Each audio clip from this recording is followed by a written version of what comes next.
এটা কোন ধরনের আশেকে রসুল যিনি কোরআন শরীফ পড়তে জানেন না? এটা কোন ধরনের আশেকে রসুল যিনি নামাজ পড়েন না? আশেকে রসুল কখনো বেনামাজি হয় না। আশেকে রসুল মুআদ্দব হয়, মুত্তাকি পরহেজগার হয়, ভদ্র হয়, নম্র হয়, সহনশীল হয়। আশেকে রসুল আল্লাহর সহি বান্দা হয়। তাহলে ইয়া আইয়ুহান নাস, ইয়া আইয়ুহাল্লাযীনা আমানু, ইয়া আইয়ুহান নাস পবিত্র কোরআনে 20 বার এসেছে। কয়বার? 20 বার।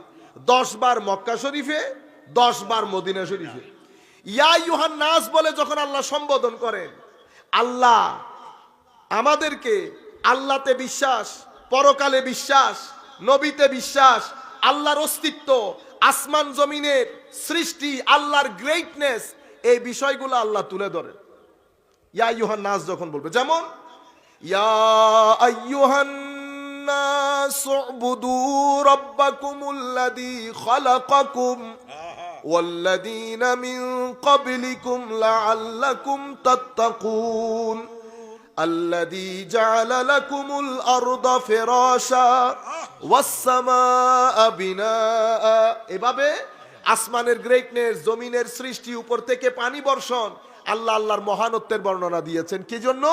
আল্লাহ বলতেছেন এগুলা দেখো না, দেখার পরে তুমি এবার আমার ইবাদত করো। এটা ইয়া আইয়ুহান নাসের বিষয়বস্তু। তাইলে ইয়া আইয়ুহান নাসের বিষয়বস্তু কি? বিশ্বাস, আল্লাহর মহানত্ব, আসমান জমিনের সৃষ্টি, পরকালে বিশ্বাস, এগুলা হচ্ছে ইয়া আইয়ুহান নাসের বিষয়বস্তু। দ্বিতীয় ইয়া আইয়ুহাল্লাযীনা আমানু 89 বার কোরআনে পাকের মধ্যে এসেছে। কয়বার? 89 বার। এই 89 বারের মধ্যে একবারও মক্কা শরীফে আসে নাই। 89 বারের মধ্যে 89 বার মদিনা শরীফে এসেছে। মনে রাখবেন, মুমিন আর মুসলিম দুইটার মধ্যে ফারাক আছে। মুসলিম হচ্ছে এখনো ইম্যাচিওর, মানে নাবালেক, ধর্ম গ্রহণ করেছে কিন্তু ধর্মের নূর এখনো তার কলব বাতেনের মধ্যে যায় নাই। কেন? কারণ কলব বাতেনের মধ্যে আকীদার নূর যাওয়ার জন্য সবচেয়ে বড় শর্ত হচ্ছে আপনার ভিতরে এশকে রসুল থাকা। আমার নবীর আদব তাজিম এশক বাদে ঈমান নূর হয়ে আপনার ভিতরের জগতে যায় না। সেই কারণে গ্রাম থেকে কিছু লোক এসেছে, তারা বলতেছে ওয়াকালাতিল আরাব, গ্রামীণ লোকরা বলতেছে আমরা মুমিন হয়েছি।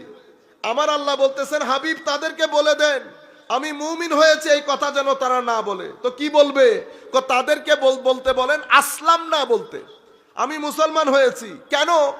কারণ এখনো পর্যন্ত ঈমানের ভিতরের জিনিস তাদের ভিতরে এখনো ঢুকে নাই। সেই কারণে সূরা হুজুরাতের মধ্যে মুমিন এবং মুসলিম আলাদা আলাদা করে এসেছে। ওয়াল মুমিনুনা ওয়াল মুমিনাত ওয়াল মুসলিমুনা ওয়াল মুসলিমাত। তো দুইটা যদি এক হয় তো আল্লাহ দুই শব্দ আনতেন না। প্রত্যেক মুমিন মুসলিম, কিন্তু প্রত্যেক মুসলিম মুমিন নয়। সেই কারণে এই আয়াতের মধ্যে আল্লাহ মুসলিমকে সম্বোধন করে নাই, মুমিনকে করছে। ইয়া আইয়ুহাল্লাযীনা আমানু, পাক্কা মুমিন, যাদের ঈমানের মধ্যে পারফেকশন আছে, যাদের ঈমানের মধ্যে এশক আছে, আদব আছে, আমল আছে, তাদেরকে সম্বোধন করে আমার আল্লাহ বলছেন। তার আগে এটা জেনে নেন, ইয়া আইয়ুহান নাসের বিষয়বস্তু বুঝতেছেন।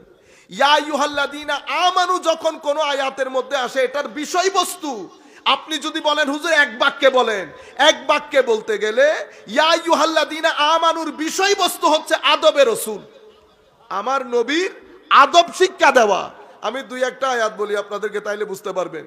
শুরুতেই কোরআনে পাকের একটা আয়াত এসেছে, ইয়া আইয়ুহাল্লাযীনা আমানু লা তাকুলু রাইনা ওয়া কুলু যুরনা।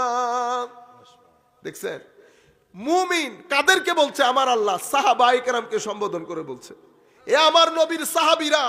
তাহলে সাহাবী ঈমানিয়াতের ক্ষেত্রে কত পারফেকশনিস্ট দেখেন। তাদেরকে বলছে নবীর ক্ষেত্রে যেন রায়না শব্দ ব্যবহার না করে।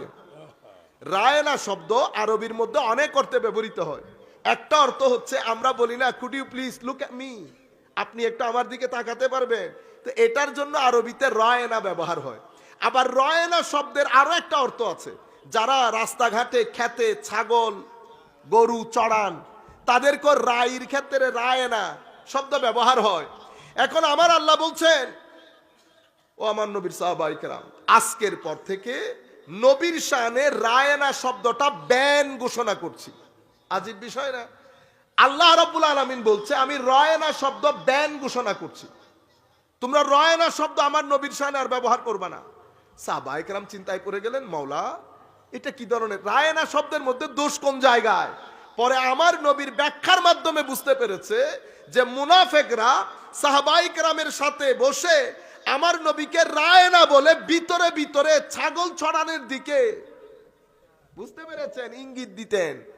এই বিয়াদবি থেকে বাঁচিয়ে সাহাবায়ে কেরামকে বারগাহে রিসালাতের আদব শিখানোর জন্য আমার আল্লাহ বলছেন, আমার নবীর সাহাবায়ে কেরাম আজকের পর থেকে নবীর শানে রায়না শব্দ ব্যান ঘোষণা করছে, আদব শিখিয়েছেন। আমি বলেছি না আপনাদেরকে, ইয়া আইয়ুহাল্লাযীনা আমানুর বিষয়বস্তু হচ্ছে আদব।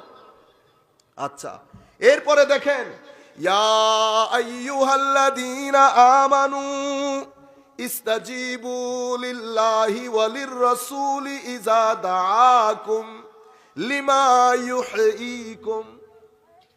আমার আল্লাহ বলছেন, ও আমার নবীর সাহাবায়ে কেরাম, তোমরা আল্লাহ এবং রসুলের ডাকে সাড়া দাও, আল্লাহ এবং রসুলের আহ্বানে সাড়া দাও।